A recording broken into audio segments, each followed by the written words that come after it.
in today's world of fake news, misinformation, what else we have, what we all need are credible sources. And the reason I talk about Jim's background with the Pentagon, the White House, Congress, the CIA, and Department of Defense, he's an insider's insider. So we need credible resources today. Around page 270, toward the end of the book, there's a whole section on Ukraine, Russia, and using natural gas as a weapon. Now, this wasn't 2014 when they took Crimea, or 2020 when the invasion was being prepared, or 2022 when it broke out. This was 2011. I was saying this is going to be used as a weapon, and here it comes. So it's kind of interesting that the war was completely unnecessary. Now you say it started coming 10 years away. You've always sounded the drum, like the dum, dum, dum, dum. You've been warning everybody, warning everybody, warning everybody. But in the last, I would say, year, your pounding has gotten louder. The message is similar, but your warnings are more dire, louder, more direct. So that's what we want to talk to you about today, is how dire are we? Where are we today? What is happening? Yep. What is your concern 14067? It has a number of parts, and the thing with executive orders, or for that matter, legislation, I can say you have to read the fine print, and you do, but you have to actually consider the hidden agendas. I can read it, anyone can read it, it's a public document, but what's behind it and where they're going with it, and that's really where the urgency comes in. It's basically an order that accelerates the U.S. movement towards a central bank digital currency, so-called CBDC. These are happening all over the world. Beijing already has one. They're past the prototype stage. They kind of rolled that out during the Winter Olympics, last February. Believe it or not, the Bahamas has a digital currency. There are a few other countries that have already gone in that direction. Europe is, the European Central Bank is very far along. The U.S. and the Federal Reserve, because they print the currency, they understood the importance of it. They were watching it, but they were kind of taking their time. Like, hey, we're the biggest payment currency, biggest reserve currency in the world, which the dollar is, and we don't want to race into something if it's not thought out. And they were doing a kind of a joint venture R&D program with MIT. Okay, they got some experts there, so that seems to make sense. But all of a sudden, they accelerated it, and they said, no, we got to move fast on this, and we got to catch up. And that's what 14067 was about. But that's kind of what you could get from reading. But what's the hidden agenda? Well, first of all, just a little bit of background on central bank digital currencies. It's still the dollar. A digital dollar is still a dollar. A digital Chinese yuan is still a yuan. A digital euro is still a euro. So it's not a new currency, but it is a new payment channel, and it is a new form of the currency, if you want to think of it that way, even though it's still the dollar. And it goes hand in hand with getting rid of cash. In other words, I'll spend, in a minute, we'll get into what the central bank digital currency, what the hidden agenda is behind that. But as I go through the list of, really bad things that can happen, you say, well, okay, but I still got cash. I can go down to the bank and get whatever, $10,000 or $100,000 in cash. By the way, that's not easy to do. I say that. It's legal. It's not illegal, but try doing it. They'll tell you to come back, make an appointment. They don't have that much money. They got to ship it in. You better show up with like your birth certificate and 5 character witnesses, and then they'll report you to the Treasury, actually the Financial Crimes Enforcement Network knows the word crime, FinCEN for short, Northern Virginia, and you'll go in a file next to, Ayman al-Zawahiri. So it's not so easy to get your cash, but you can in theory, and that's the alternative. So they have to not only push the digital currency agenda, which we'll talk about in a minute, but they have to get rid of cash, because as long as you have cash, you can do an end run around this. So these two things are coming down the track pretty fast. Now, flipping back to the central bank digital currency, it's not a cryptocurrency. It's not on a blockchain. A blockchain is just a ledger. They've been around since the 80s, no big deal. But this ledger will be maintained by somebody, probably the Federal Reserve, but there could be a new government agency doing it. It's kind of like a bank account. So we might quickly end up in a world where, I have an account at a bank, you guys have accounts at banks. Well, those banks are either members of the Federal Reserve System, or they're smaller banks that are correspondents of bigger banks that are members of the Federal Reserve System, like Bank of America or Wells Fargo. Heaven help you with Wells Fargo. But the point being, the banks kind of keep all the books. We might be in a world where you would have an account at the Fed. Everyone listening would have an account at the Fed. We'd have it on our iPhone or our Samsung or whatever our mobile phone is. And if I send you money, the Fed takes it out of my account and sends it to your account. End of story. Kind of like a Venmo type of thing with, larger denominations, et cetera. That has implications in terms of disintermediating the banks. Like if you can do that, which you can technically, who needs banks? But the selling point is, well, it's better, faster, cheaper. Okay. Which it is. So for example, I go to a bookstore and I buy a book with a credit card. I say I get the book. Well, the merchant, the retailer has this receivable. And so they sell it to what's called a merchant acquirer. Merchant acquirers are finance businesses that buy a whole bunch of receivables from a whole bunch of little retailers or even larger retailers. They then take that bundle of receivables, now we're talking hundreds of millions or more, and they deliver it to MasterCard or Visa, and then they get paid. Obviously, they make a little money on that. MasterCard and Visa then send those receivables to the banks that issue the credit cards, and then the bank sends me a bill and I pay the bill. So think about that. I buy a book, but you get 5 financial intermediaries. You get me, the retailer, the merchant acquirer, MasterCard or Visa, and the issuing bank. And the total fees are, like 2.5%, 3%. So why do we need 5 financial intermediaries with, let's say, 3% fees to buy a book when you can just have an account at the Fed and everything whips through the Fed, fast and easy and inexpensive? And that's all true. That is how it could work if you had this digital dollar. But let's assume the banks continue to play a role, because the Fed's job, people talk about, it's the Fed's job, reduce unemployment, squash inflation. Now they want a Green New Deal. The Fed's supposed to make sure that nobody lends money to ExxonMobil, even though we're out of oil. But those are like ancillary. The Fed's main job from the beginning, from 1913, really 1907 onward, is to prop up the banks. Like that's why they're there. So I doubt they'll disintermediate the banks. But either way, you're going to have a faster, cheaper, better system for making payments.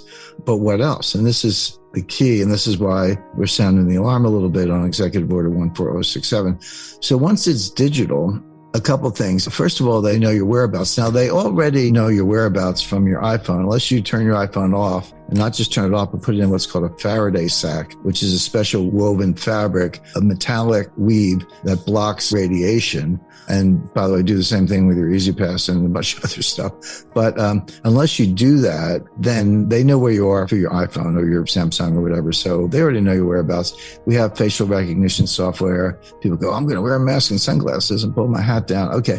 They have what's called gait recognition software, GAIT, meaning how you walk. Believe it or not, everybody walks slightly differently. Wow. And it's like a fingerprint. So even if you're wearing a mask, they see you walking down the street, they're like, that's Kim or that's Robert or Jim or as the case may be. So they already know a lot and they know your whereabouts. But now they're going to know what you're buying, right? Because every product has a SKU, stock keeping unit code with a QR digital scan. They're going to know what you're buying. And this digital currency is programmable, meaning they can block certain purchases or not. So let's say you donate money to Elise Stefanik. She's an up-and-coming Republican leadership in upstate district in New York, or heaven help you if you donate money to Donald Trump. They'll know that, first of all. And you might find that your account's frozen. Or let's say they want to see right now, if you work and you're an employee, it's a technical term defined, and you get paid and you get a W-2 at the end of the year, but they withhold it from your payment. You get paid every 2 weeks or whatever. They withhold taxes from your wages, and then you file your W-2, file your tax return, you reconcile, maybe you get a refund, maybe you owe a little bit, but they got the money up front through withholding. But that's not true for independent contractors and professionals, so doctors, lawyers, architects, landscaping store. Anybody who's not a W-2 employee doesn't have withholding. They got to pay their taxes.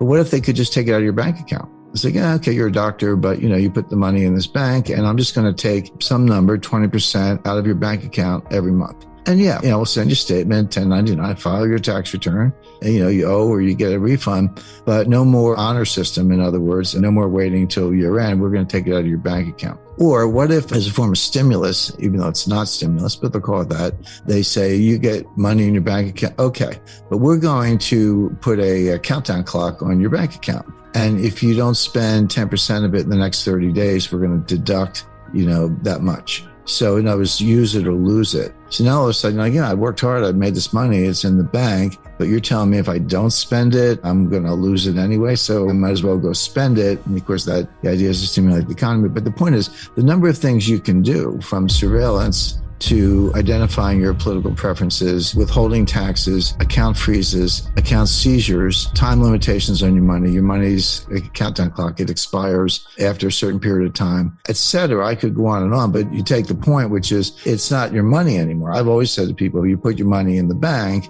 it's not your money, it's the bank's money, and they'll give it to you if they feel like it. Well, this is that same idea on stilts. And this is like, and now the government's involved, and everything easier, faster, cheaper about payments is also easier, faster, cheaper about surveillance, confiscation, account freezes, etc. And then people say to me, they explain what I just said to you guys, and they say, that'll never happen. It's already happening. I mean, it's already here. Talk to the Freedom Convoy in Canada, what my neo-fascist friend, Chrystia Freeland, who's the Deputy Prime Minister and Finance Minister, did to the Freedom Convoy. Now, they pulled into Ottawa in the middle of winter, and they stalled traffic. They blew the horns at 3 a.m. All Trudeau had to do was come out, say, who are your leaders, meet with them, hear their demands, give them a few, not all. They would all go home, and that would be the end of it. He didn't do that.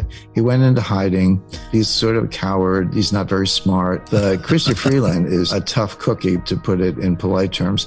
She called the banks in Canada. Now, the difference between Canada and the U.S., they only have 5 big banks. We've got like 5,000 or something. She called the banks, identified the bank accounts of the truckers, and froze all their accounts. She didn't stop there. She then called the crypto exchanges, got their names, froze their crypto accounts, seized their trucks. They couldn't feed their family. They were put in jail, hell without bail, literally couldn't feed their family in the middle of winter, all because of a non-violent protest. I want to emphasize there was no violence. Annoying. Give them a traffic citation for blowing your horn at 3 a.m, $500 fine, appear in court, whatever. I'm not saying there shouldn't have been any accountability, but being held in jail without bail, where all of your money's been frozen, your assets have been seized, they're non-returnable, and you can't feed your family for what, a non-violent protest? And that's an exercise in fascism. But my point is, they did it all through digital banking systems and cryptocurrency systems.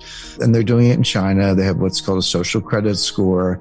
You take a train to go to a protest, okay? There are many runs on the bank. There's a group in China informing, don't pay your mortgages. In China, it's a little different, because here, the builder builds a house, a buyer comes along, buys the house, gets a mortgage, pays the mortgage, but they get the house. In China, you take out your mortgage before the house is built, and then you owe the money, but the down payment and the mortgage money is used by the builder to build the house, and you move in like a year or 2 later, but you're already on the hook for the mortgage, except that the developer stole the money and didn't finish the houses.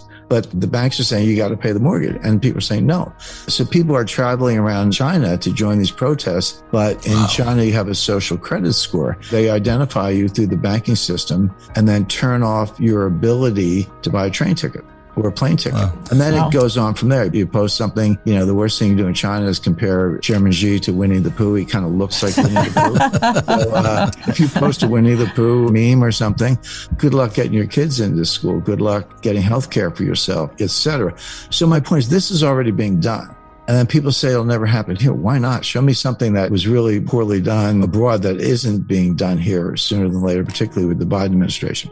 So I'll leave it at that. But this is more than just a digital currency. This is more than just convenience and cost savings, which it is. That's how they sell it. This gives them total surveillance, total control. It's the ultimate realization of the total surveillance state. And just look at what they did to Russia. I don't have to debate the war in Ukraine, but they froze the treasury notes held by the Central Bank of Russia.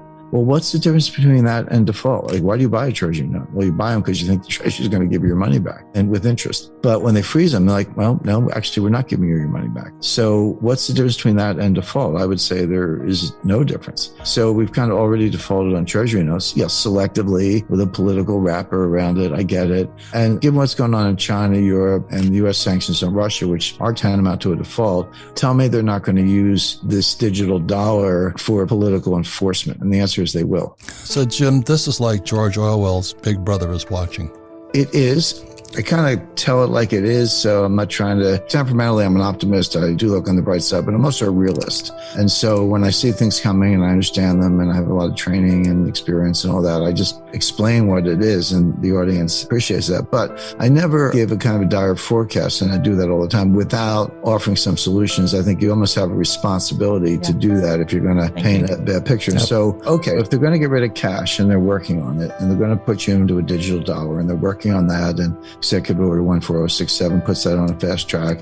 And if the digital dollar can be used for all the things I described, which it can, surveillance, account freezes, account seizures, putting a countdown clock on your money. So what are the workarounds? If all this is being empowered by digital technology, which it is, you sort of have to go non-digital. In other words, this is the lean right, go left, or, vice versa. So what are the non-digital assets that work as money? What are the non-digital assets that work as stores of wealth, et cetera? There's a bunch of them. You can start with gold and silver, but I would include real estate, natural resources, water, energy, et cetera. And you can even do some of this in the stock market. I think stock market is going to go a lot lower, so I'm not saying run out and buy, call options on the S&P 500 index, but I'm saying there are sectors that I think will outperform, starting with the energy sector. But the first thing you need is a certain amount of gold and silver. I mean, if you want to trade or get price exposure, that's fine. It's up to you. But if you're trying to preserve wealth, sort of get outside the digital dragnet, which is what we're talking about, physical gold bullion. I've always recommended the 1 ounce American Gold Eagle, and I still do. It's a good store of wealth. But I also think in terms of practical terms, like what about a world where, the power grid's down, electricity's out, or the digital state has become so pervasive that you don't want to be part of it, et cetera, and you still got to buy food for your family.